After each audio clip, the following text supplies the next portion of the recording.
Hey guys, welcome back to Cam's Custom Backgrounds. In this video I'm going to show you how I built this enclosure here behind me.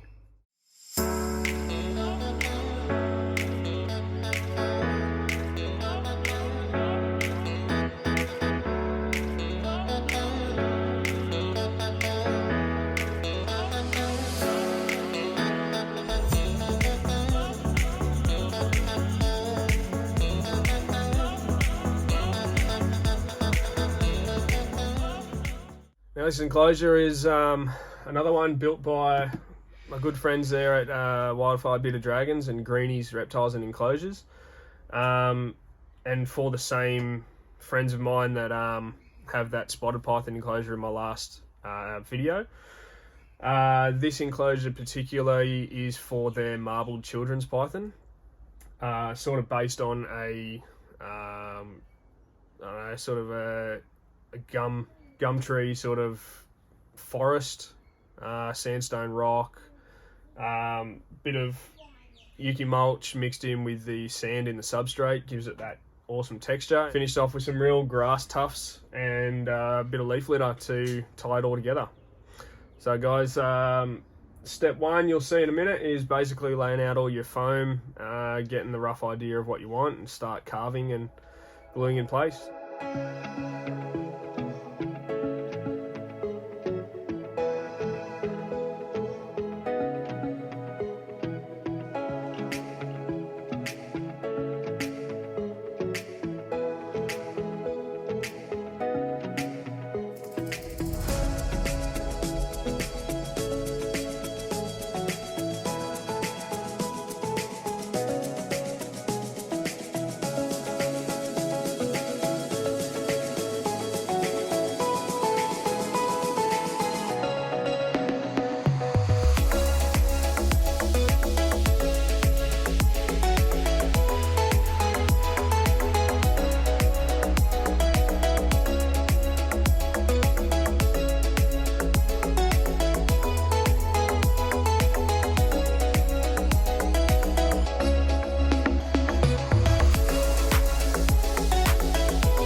Alright, first coat complete. I went with a dark first coat. It just helps to give that sort of undertone, and you do get a little bit of it bleeding through the top colour, so it sort of adds a bit of that shading. I've still got, this will be always removable, this side of it, but this side here, I'm going to be coating this all separately. I want to try and keep these big open holes here, and then they sort of look that the rocks are just stacked in there, as opposed to the nice blended look that the rest of this will get. I'm hoping it'll just sort of look like the rocks are more sitting, as opposed to something beyond the enclosure per se. But yeah guys, get stuck in and I'll get second coat underway.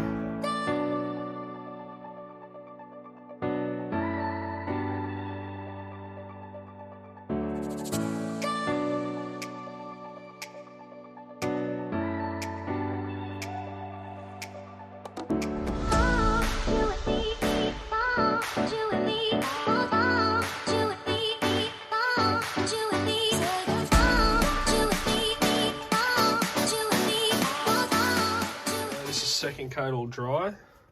You can still see the darker colour coming through underneath. This won't be as dominant after the third coat, but still gives that little bit of extra texture. So we'll get started on third coat.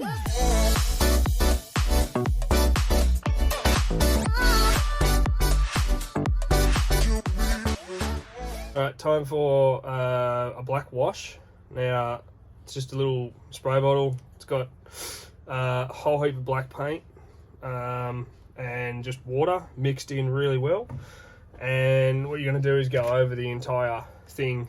It'll look pretty heavy when you first do it, but you'll find that the pointing doesn't really absorb the paint, so you might have to do it a couple of times to get the look that you're after.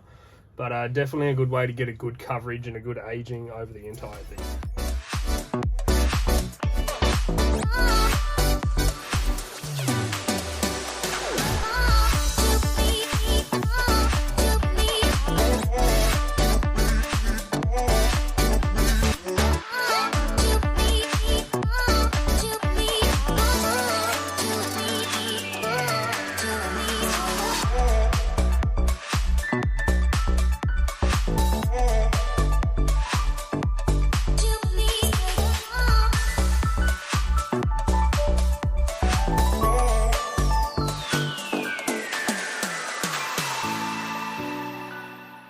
Alright, up until this point, there is no paint on here apart from the black wash. And you can see the amount of different textures and everything that I've been able to achieve using only the black wash.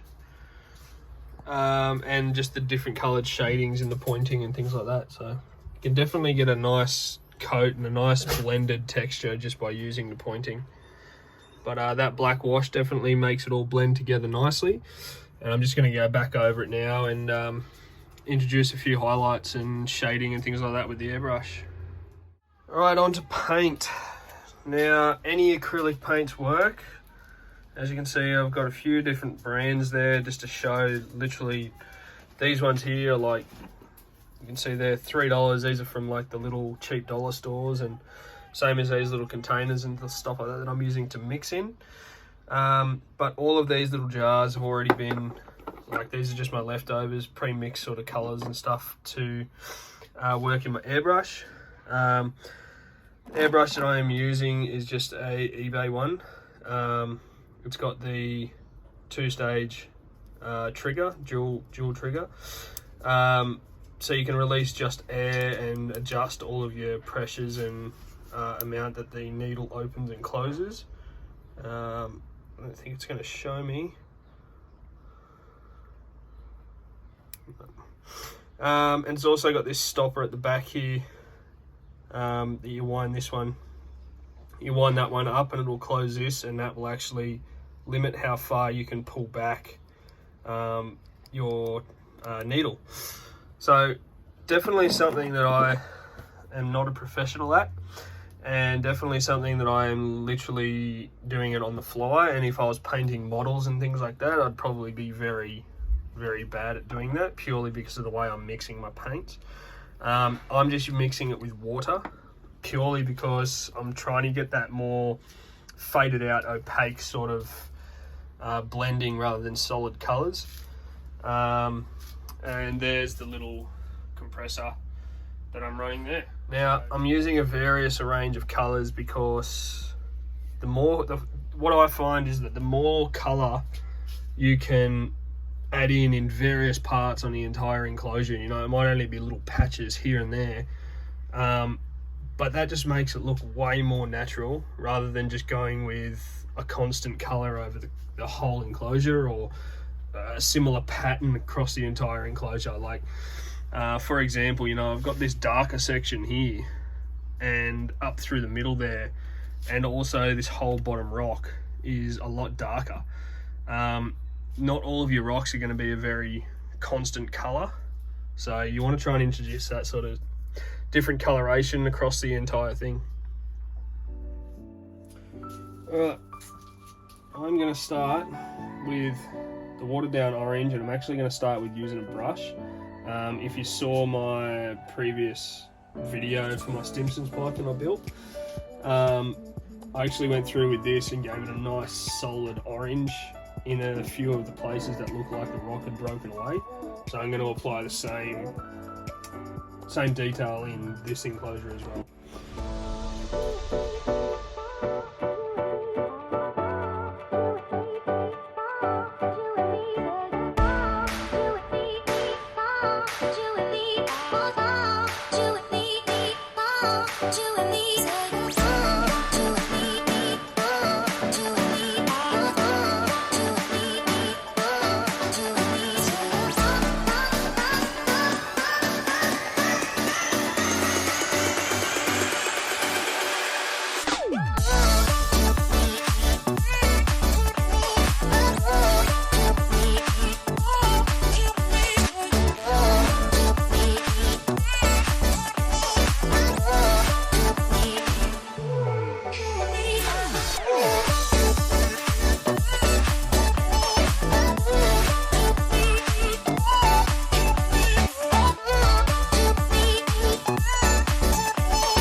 Alright, so here's finished paint.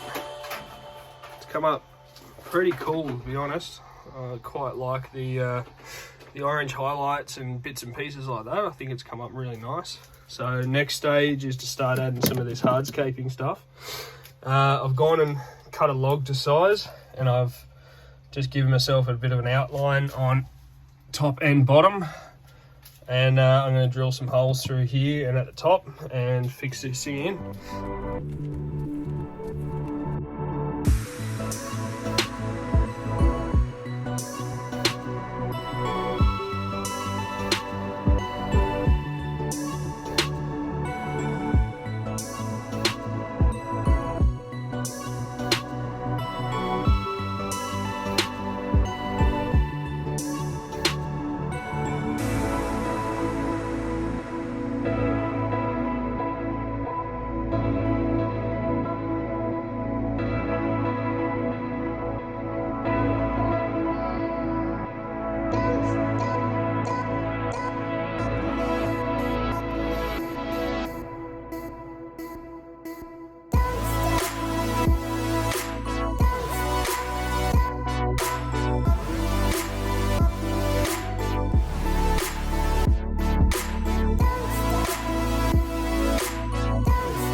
There you have it, guys.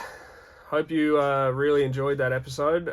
If you have any questions about this build or any of my previous builds, you can contact me on Facebook, Instagram, and you can leave a comment below, all under Cam's Custom Background. If you want to get yourself an enclosure made, contact Wildfire Bearded Dragons or Greenys, Reptiles and Enclosure. I'll put their links in description, and I'll have a little banner put up here of what they both look like. Those guys are on Instagram and Facebook. Extremely nice guys, and really easy to deal with, and will accommodate you in whichever way you need for your animals. So thanks for watching the video, guys. I hope you have an awesome Christmas. I have another build in the works, in the pipeline, and it will be my waterfall build rebuild. So if you stick around and catch that video, and hopefully you'll see my mistakes that I made with that enclosure, and watch how I rectify it for a new animal or a new pair of animals, which I'm very excited about. So thanks for watching, guys. Hit that subscribe button, hit the like button, and comment below if you enjoyed the video, and I'm interested to see your builds and everything like that as well, so shoot them through. Alright guys, catch you.